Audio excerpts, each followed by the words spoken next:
கம்மஞ்சோறு இருக்கிறதால அம்மா மார்னிங் பிரேக்ஃபாஸ்ட்டுக்கு லஞ்சுக்கு இதுவே போதுன்ட்டாங்க. ஏன்னா சாப்பாடுலாம் சுத்தமாக சாப்பிட முடியல. இதுனா கொஞ்சம் சாப்பிட்றாங்க. நைட்டே தயிருக்கு உர ஊற்றி வச்சுட்டேன். ஏன்னா கம்மஞ்சோத்தில் தயிர் ஊற்றி சாப்பிட்டாலும் ரொம்பவே நல்லாயிருக்கும்.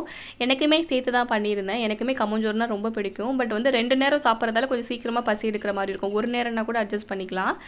கம்மஞ்சோறு வந்து நைட்டே பண்ணும்போது தண்ணி கொஞ்சம் எக்ஸ்ட்ரா போயிடுச்சு போல. அதனால் கரெக்டான பதம் வராதால் அந்த உருண்டை பிடிக்க முடியல. உருண்டை பிடிச்சு தண்ணி ஊற்றணும்னா ஒரு உருண்டையை எடுத்து அப்படியே கரைச்சி குடிக்கலான்னு இருந்தேன். அம்மா வந்து ஒன்றும் பிரச்சனை இல்லை, அப்படியே தண்ணி ஊற்றி வை, கரண்டி போட்டு எடுத்துக்கலாம்.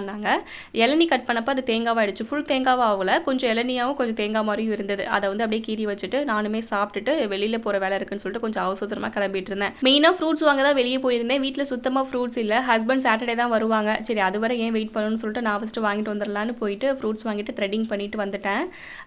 அம்மா போட்டிருந்தா பொதுவாக வந்து சொல்லுவாங்க நல்லா வந்து பாடி குளிர்ச்சியாக வைக்கணும்னு சொல்லிட்டு நல்லா இளநீ, தயிர், மோர், நிறைய பழங்கள் சாப்பிட சொல்லுவாங்க. அது இல்லாமல் மெயினாக பச்சை வாழைப்பழம் சாப்பிட சொல்லுவாங்க. அது ரொம்பவே நல்லதுன்னு சொல்லுவாங்க. அது ஏன் நல்லதுன்னு தெரியல. நான் வந்து கொஞ்சம் எல்லா ஃப்ரூட்ஸும் வாங்கிட்டு வந்திருந்தேன். தர்பூசணியும் வாங்கலான்னு இருந்தேன், அது மறந்துட்டேன். முலாம்பழம் எப்படியும் மறக்காமல் வாங்கிட்டு வந்துட்டேன். முலாம்பழம் அம்மாவுக்கு ரொம்ப பிடிக்கும்னு சொல்லிட்டு வாங்கிட்டு வந்திருந்தேன். அப்புறம் எனக்கு கொஞ்சம் இந்த பவுட்ரு க்ரீம்லாம் வாங்கிட்டு வந்திருந்தேன். அதெல்லாம் எடுத்து வச்சுட்டு இருந்தேன். நெக்ஸ்ட் விளாகில் பார்க்கலாம். பாய்.